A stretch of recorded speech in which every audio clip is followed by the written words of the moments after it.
प्रेरणास्पद कथाएं YouTube channel पर मैं धनंजय जैन आप सभी का हार्दिक अभिवादन करता हूं। दोस्तों, दो भाई थे।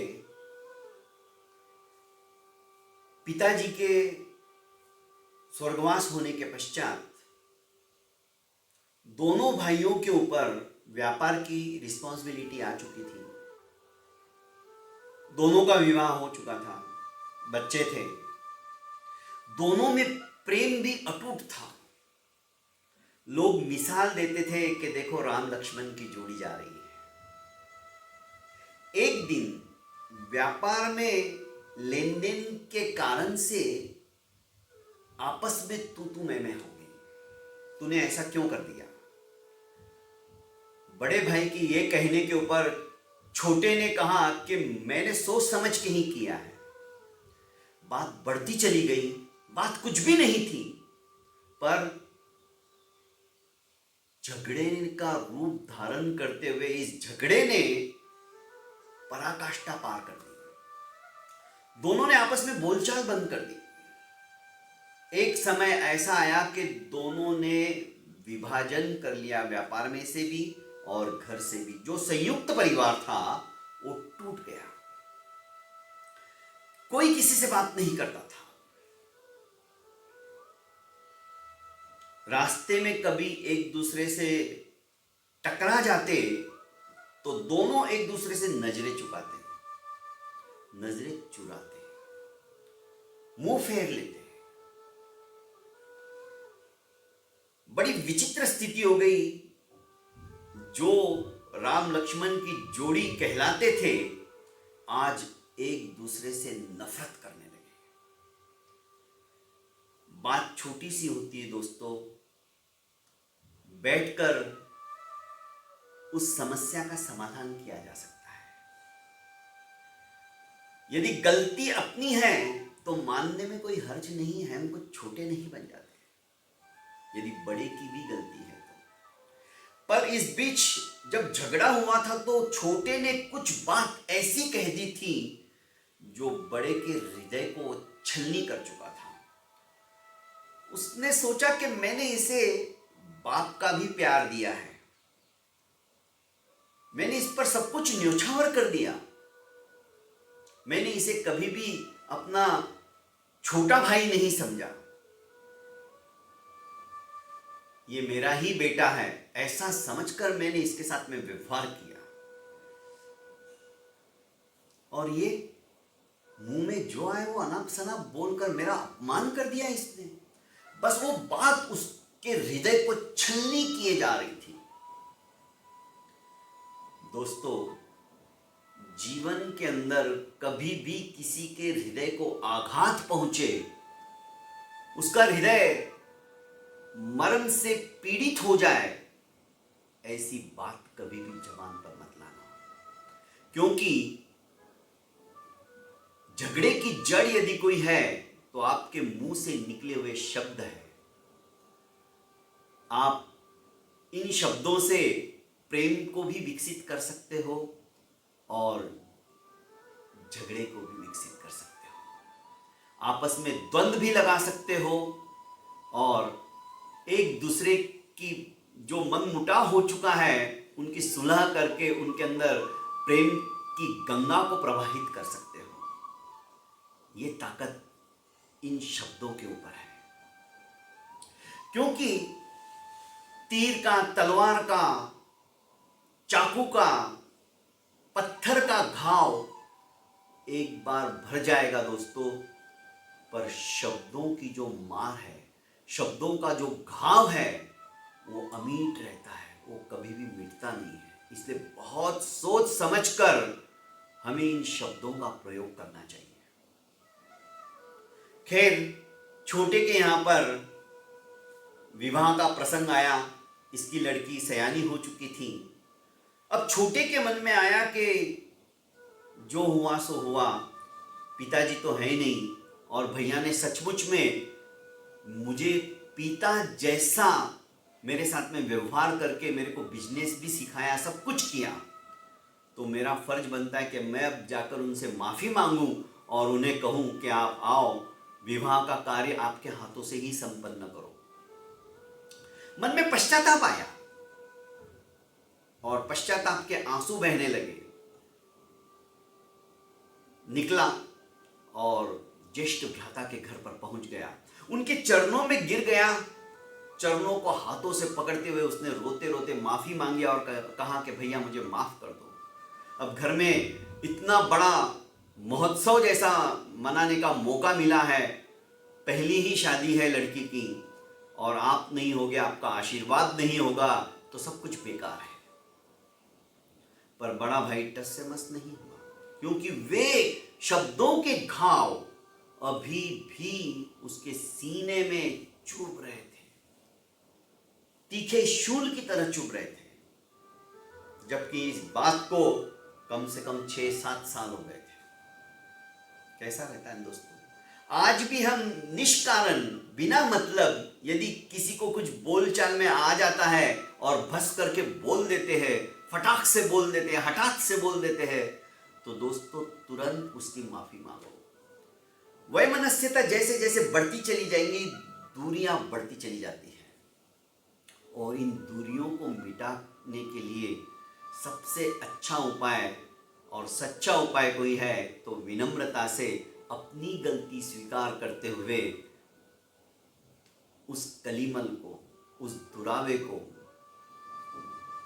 आपस के इस मतभेद को हम आसानी से हटा सकते हैं।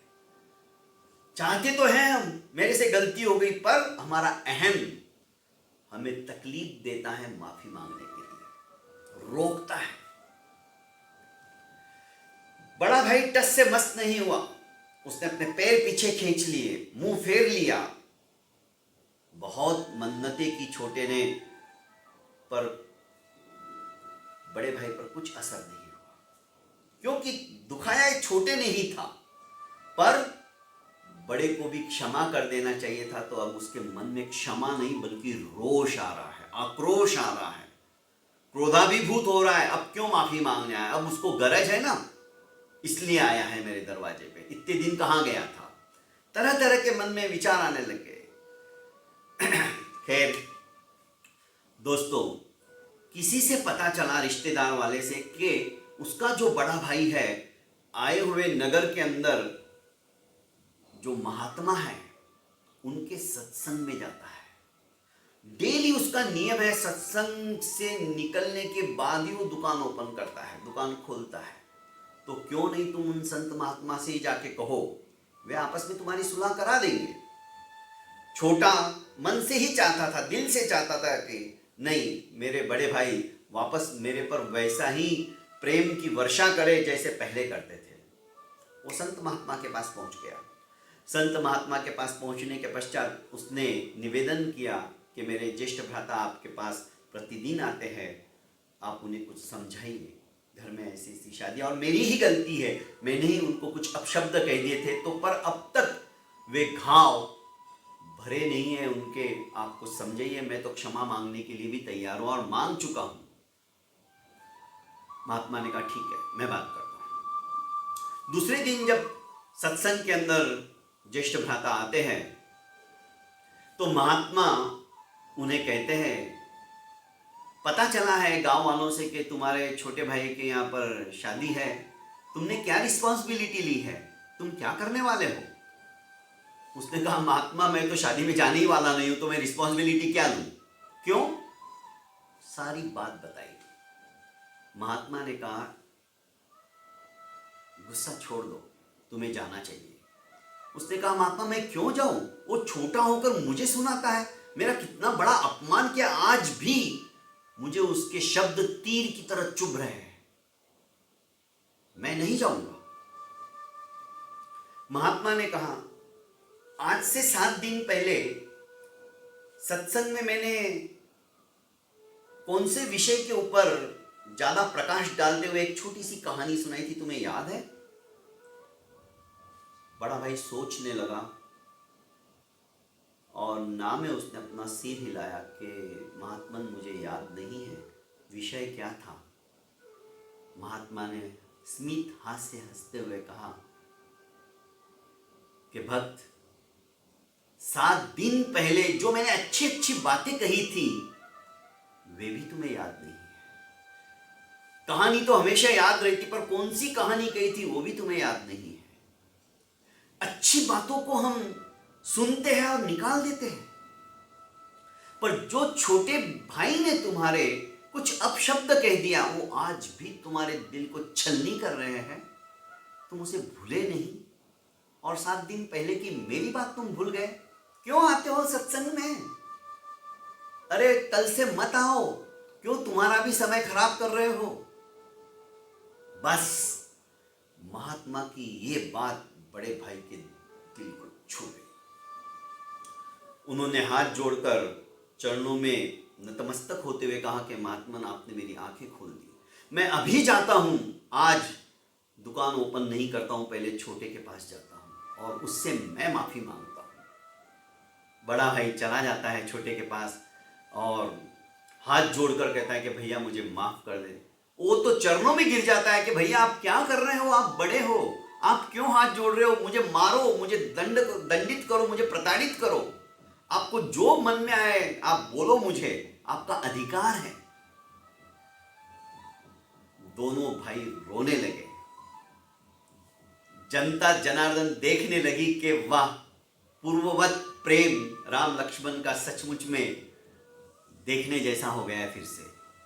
दोस्तों, कहने का अभिप्राय है, कहानी छोटी सी है।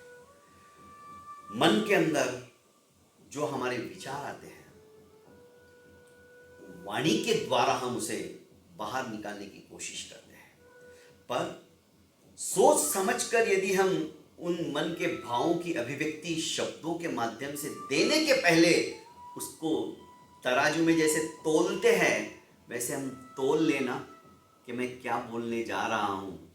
तोल तोल के यदि बोलेंगे तो मैं समझता हूं संसार के अंदर झगड़े ही समाप्त हो जाएंगे। झगड़े की जड़ हमारे ये अपशब्द है। घर परिवार के जो 2 टुकड़े होते हैं ना दोस्तों, इसी की वजह से होते हैं कि हम अपनी इस जिह्वा के ऊपर कंट्रोल नहीं कर पाते। अरे खाने के लिए सब कुछ अच्छा चाहिए, ये लाली बाई अच्छे से अच्छी चीज खाने को मांगती, पर बोलने के लिए जो मन में आया अनाप शनाप हम बोल देते हैं। बस यही झगड़े का कारण है। बहुत बहुत धन्यवाद दोस्तों। मेरी ये प्रेरणास्पद छोटी छोटी कहानियाँ यदि आपको अच्छी लगती है तो आप इस चैनल को लाइक कीजिए, सब्सक्राइब कीजिए और ज़्यादा से ज़्यादा फॉरवर्ड कीजिए। मिलते हैं अगले दिन फिर इसी वक्त इसी समय। तब तक के लिए इजाज़त चाहता हूँ।